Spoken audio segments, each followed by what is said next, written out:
আপনি রাষ্ট্রপতির কাছে স্বপন দিয়ে সংবিধান সম্মত রাখবেন বলে আপনি শপথ আমরা কিন্তু নিয়েছেন। আদেশটা চাচ্ছি গণ অভ্যুত্থানের ভিত্তিতে, তাই না, না? আমরা তো বলছি যে জনগণের সার্বভৌম অভিপ্রায়, এটা কিন্তু একটা টার্ম আছে। আপনি এটা কনস্টিটিউশন আমরা এইটার বেসিসে গণভোটটা চাচ্ছি। কনস্টিটিউশন আপনি গণভোটকে তো সংবিধান দিয়ে করবেন ব্যাখ্যা করতে হবে। কনস্টিটিউশন আপনি সাসপেন্ডও করেন নাই, কনস্টিটিউশন আপনি বাতিলও করেন নাই।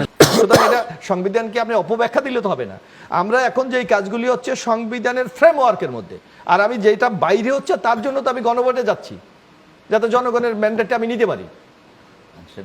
আমি তো ম্যান্ডেটটা নিতে পারি, যার জন্য তো গণভোট, নাইলে আমার গণভোট কেন প্রয়োজন? যদি নির্বাচনের দিন হয় তাহলে কিভাবে আপনি নির্বাচনটা করলেন? হ্যাঁ, সেটা যদি নির্বাচনের দিন হয় আপনার গণভোট আমি একটু বলি মাহমুদুল হক, আপনি যাই কিছু করেন না কেন, আপনাকে প্রথম যেদিন সংসদ অধিবেশন হবে 5 তারিখ থেকে 5ই আগস্ট থেকে শুরু করে যেদিন সংসদ অধিবেশন বসবে, আপনাকে একটা বিল পাস করাতে হবে। এই তারিখ থেকে এই তারপরে যা কিছু হলো সব কিছুকে বৈধতা দেওয়া হলো, এটা করতেই হবে আপনাকে, এর বিকল্প কোনো কিছু নাই।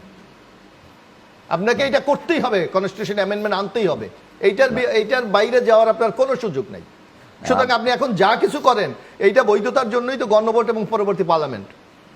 আপনি সেই বৈধতা যদি সংসদেই দিতে পারবেন তাহলে গণভোট লাগবে না, না। গণভোট হলে যখন বেসিক স্ট্রাকচার চেঞ্জ হইলে আপনার লাগবে। আমরা বেসিক তো সেটা তো সংসদ নিজেই করতে পারে, আগে করতে হবে না, কেন? সংবিধান সংসদ বেশি সংবিধানে তো গণভোটের আইন এখন নাই।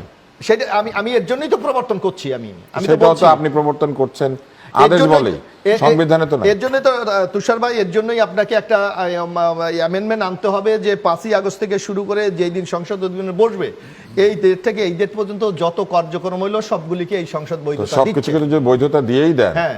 তাহলে তো আর আলাদা করে গণভোট করার দরকার নেই। জুলাই সনদকে বৈধতা দিয়ে দিবেন। নো, আপনার এখানে কনসেপ্টে রং আছে। আপনার হলো যদি আমার বেসিক স্ট্রাকচার চেঞ্জ হয় তাহলে আমার জনগণের ম্যান্ডেট সেই বেসিক স্ট্রাকচার তো আপনি সংসদ বসায়ও গণভোট করতে না, পারেন। আপনার মনে আছে দ্বাদশ জাতীয় সংশোধনী যেটা হয়েছিল, আমরা পার্লামেন্টারি ফর্ম প্রেসিডেন্ট থেকে পার্লামেন্টারি ফর্মে ফিরে গেছি, তাহলে ওইটা তো সংসদ করেছে, তাইলে ওইটা আবার কেন আমার গণভোটে যেতে হয়েছে? কারণ আমার বেসিক স্ট্রাকচার চেঞ্জ হয়েছে। আমার সংসদ না, সংসদ গণভোট হয়েছিল, গণভোট হয়েছে, তখন কিন্তু সংসদ এটা ছিল, এই অনুমোদন সিদ্ধান্ত দিয়েছিল সংসদের সংসদ। সিদ্ধান্ত বাস্তবায়িত হয়েছে। সংসদ কার্যকর ছিল। এটা তো প্রেসিডেন্টের আদেশে সেজন্য হয় না, দিয়েছে। না, সংসদ এখনো কার্যকর তো ছিল। আপনার লাগবে। এখানে কিন্তু আমাদের এখন তো বাস্তবতা সংসদেই দিতে নেই, হবে, এখন তো একটা সংবিধানই- গণঅভ্যুত্থান হয়েছে। আমার সাথে না, তর্ক না, গণঅভ্যুত্থান উনি আপনি উত্তর স্বীকার দিন। করেন নাই। আপনি গণঅভ্যুত্থান আমরা যুক্তির খাতিরে আমরা এটা মানি যে আপনি গণঅভ্যুত্থান হয়েছে, কিন্তু আপনি অ্যাজ এ কনস্টিটিউশনাল গভর্নমেন্ট হয়েছে। আপনি রাষ্ট্রপতির কাছে স্বপন দিয়ে সংবিধান সম্মত হ্যাঁ, সেটা রাখবেন বলে হয়েছে, আপনি কিন্তু শপথ আমরা কিন্তু নিয়েছেন। আদেশটা চাচ্ছি গণ অভ্যুত্থানের ভিত্তিতে, তাই না, না? আমরা তো বলছি যে জনগণের যদি আপনি সার্বভৌম অভিপ্রায়, এটা কিন্তু একটা টার্ম আছে। আপনি এটা কনস্টিটিউশন আমরা এইটার বেসিসে গণভোটটা চাচ্ছি। কনস্টিটিউশন আপনি গণভোটকে তো সংবিধান দিয়ে আমরা করবেন ব্যাখ্যা আপনার করতে কাছে হবে। যাই। কনস্টিটিউশন আপনি সাসপেন্ডও করেন নাই, কনস্টিটিউশন আপনি বাতিলও করেন নাই। আনসারদের আমরা এখানে আছে, যাই। কিন্তু এটা কার্যকারিতা নাই।